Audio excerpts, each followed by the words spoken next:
And here is the list of links. January 1st, 2012, January 11th, 2012. Suicide preface. Why suicide? Question mark. Why not? Question mark. Why age 60?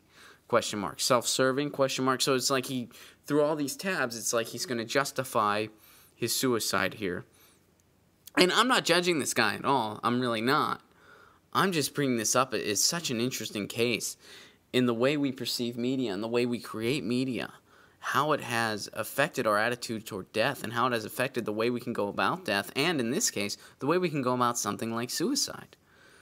It's very, and again, as that CNN article pointed out, this is something we had never seen before necessarily in human communication. Yeah, you can leave a note, and that's been done. People have left notes. People have even left, video farewells or whatever. But now you can post something on the internet, and you can do all those things too. I mean, you can scan a handwritten note if you want to, post that on a Facebook or wherever.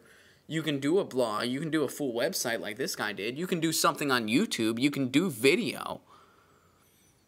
There's just it's just weird. Our attitudes towards content and our online lives, our online personalities, our global village lives, is it affecting the way we view death? So I want to read some of this guy's site. Today is August 15th, 2013. This is the homepage. Today is my 60th birthday. Today is the last day of my life. Today I committed suicide. Today is the first day this site is active. He launched the site when he committed suicide, basically. Or the same day. I don't know if maybe he had it scheduled. I'm not sure how he did it. But it will be here for years to come. And then he has a release of rights.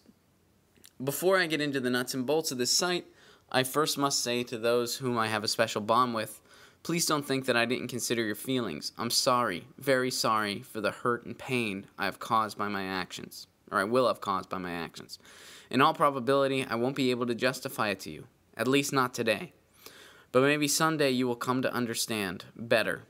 If not today, maybe someday you will be able to read what I've said and learn why. Maybe someday you will be able to forgive me. I love you. This site is divided into two major categories. The first is the suicide. The second is my life. To the left of this page you will see categories. Under some of them are subcategories. You can click and read anything you want. My life is an open book now that I've closed the book on my life. It's important for me to have written quite a bit about my decision to commit suicide because it's rarely been done. I assume the people I know would want to understand it better, and I'm sure there are people out there who study suicide that would like to study mine. So I've left nothing to the imagination. It's all here. I debated the idea of having the suicide categories at the top above the life categories or at the bottom of the left of the page. After all, chronologically, we live and then we die. But which is more important, the life or the death?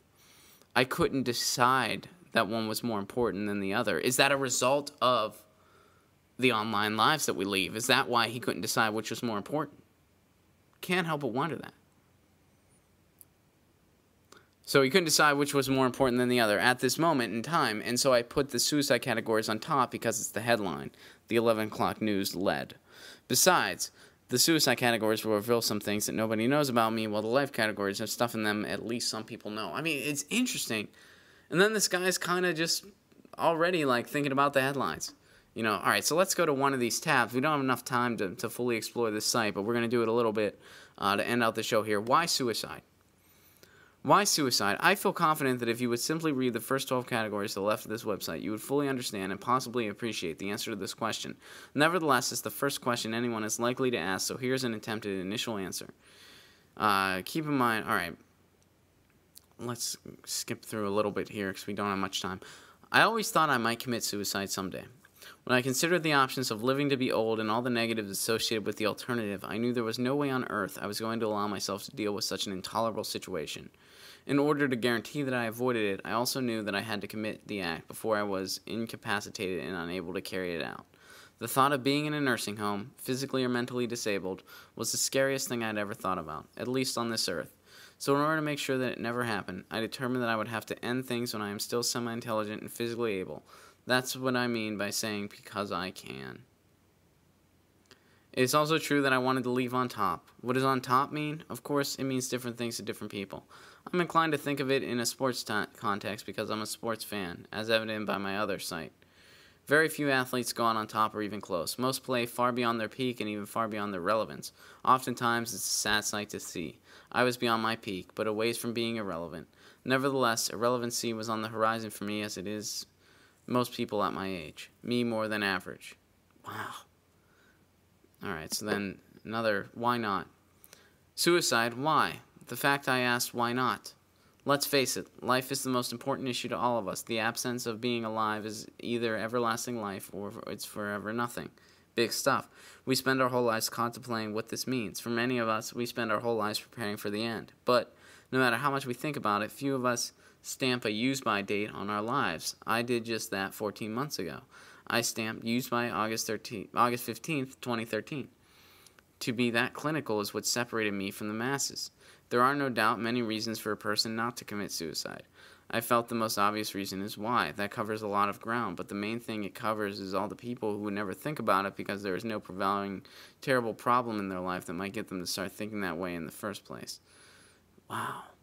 Alright, so why age 60? I'm curious to know that because I feel like 60 is still very young.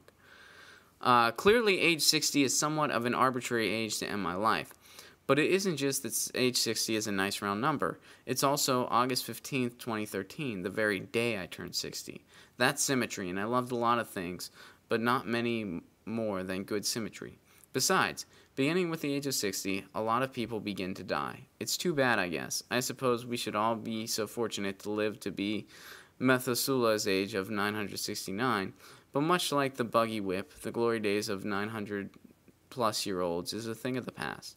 Famous people who have died younger than 60. Jimi Hendrix, Princess Di, Michael Jackson, Abraham Lincoln, John Kennedy, Dr. Martin Luther King, John Lennon, Kurt Cobain, John Kennedy Jr., Robert Kennedy, Elvis Presley, Janis Joplin. Alright, and he names a lot of people. Even though not being on the government dole is of zero consequence to the future economic collapse of the United States, I could take pride in the fact that I wasn't going to be sucking on the nipple of the federal debt by taking Social Security and Medicare. When the U.S. economy collapses, it won't have been me that contributed to taking it down.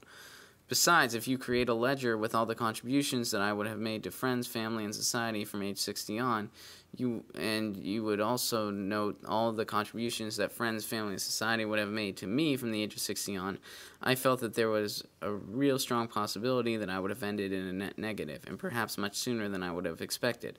By giving everything I have up to the last minute, I knew in my heart that I contributed the most I possibly could give, and taken the least I could possibly need.